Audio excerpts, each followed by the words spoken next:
students. Today we will continue our topic integers. In integers, today what is the topic of today? Properties of integers. We have done no property. So first property is closure property.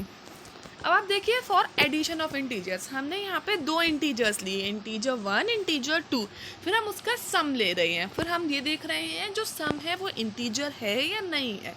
सबसे पहला integer हमने लिया 5, फिर उसमें जब हमने integer 2 लिया that is 2। जब आप 5 में 2 को ऐड करोगे 5 + 2 व्हाट यू गेट 7। हमने कल एडिशन और सब्ट्रैक्शन ऑफ इंटीजर्स देखा था।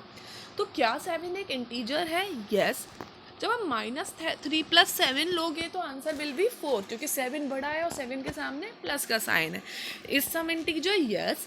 जब आप -9 और 4 लेंगे तो सम इज -5। इस सम एन इंटीजर यस। तो आप देख रहे हैं जब आप दो इंटीजर्स को जोड़ रहे हैं तो उनका सम इज ऑलवेज एन इंटीजर। तो यही आपकी क्लोजर प्रॉपर्टी होती है। तो हम कहेंगे integers are closed under addition, क्योंकि ऐड करने पे उनका जो रिजल्ट आ रहा है वो भी एक इंटीजर है। अब हम मल्टीप्लिकेशन के लिए देखते हैं। जब आप 5 में 2 को मल्टीप्लाई कर रहे हैं यू विल गेट 10, तो प्रोडक्ट जो है वो इंटीजर है यस। जब आप -3 में 7 को मल्टीप्लाई कर रहे हैं यू गेट -21, क्या प्रोडक्ट इंटीजर है? यस। जब आप -9 में 4 को मल्टीप्लाई कर रहे हैं यू गेट -36, क्या प्रोडक्ट इंटीजर है? यस। तो for any two integers product is always an integer. जब भी आप दो इंटीजर्स को मल्टीप्लाई करते हैं तो जो भी आपका प्रोडक्ट होता है वो हमेशा इंटीजर आता है। इसका मतलब इंटीजर्स मल्टीप्लिकेशन के लिए भी क्लोज्ड हैं। अब हम देखते हैं सब्ट्रैक्शन को।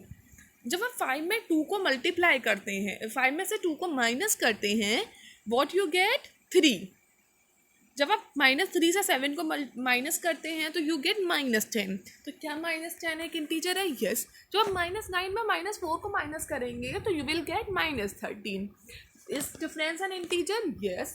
तो आप देखते हैं जब आप दो इंटीजर्स को माइनस कर रहे हैं, सब्ट्रैक्शन कर रहे हैं, तो जो भी सब्ट्रैक्शन का जो आपका डिफरेंस आता है that is always an integers. इसका मतलब इंटीजर्स जो हैं वो क्लोज्ड होते हैं सब्ट्रैक्शन के लिए भी।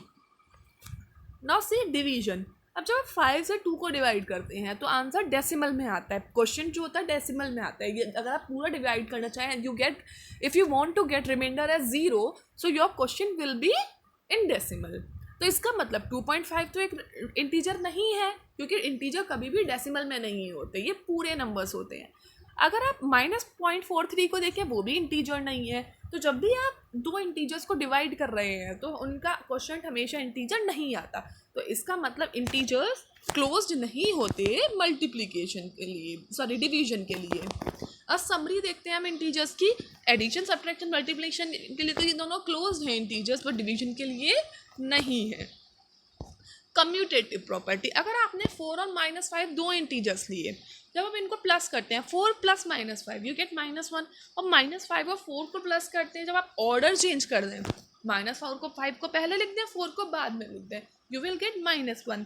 तो इंटीजर्स का जो एडिशन है वो ऑर्डर पे डिपेंड नहीं कर रहा। आप चाहे पहले a + b लें या b + a लें, बात सेम आती है, रिजल्ट आपका हमेशा सेम आता है।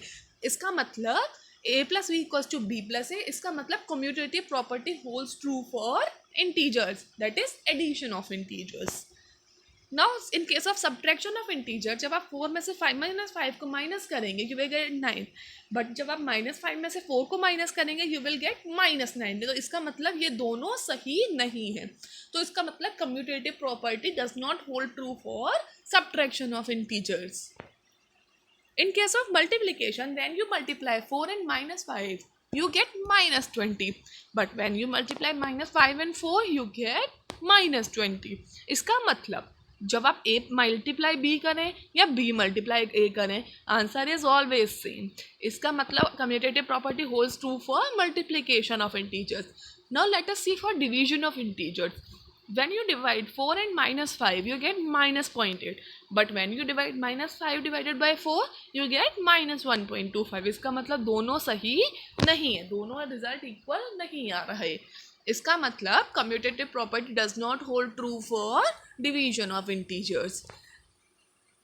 समरी देख लेते हैं इंटीजर्स की कम्यूटेटिव प्रॉपर्टी के लिए। एडिशन में यस, सब्ट्रैक्शन में no, multiplication yes, division no.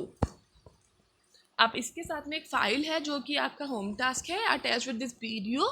You have to solve those questions in your notebook.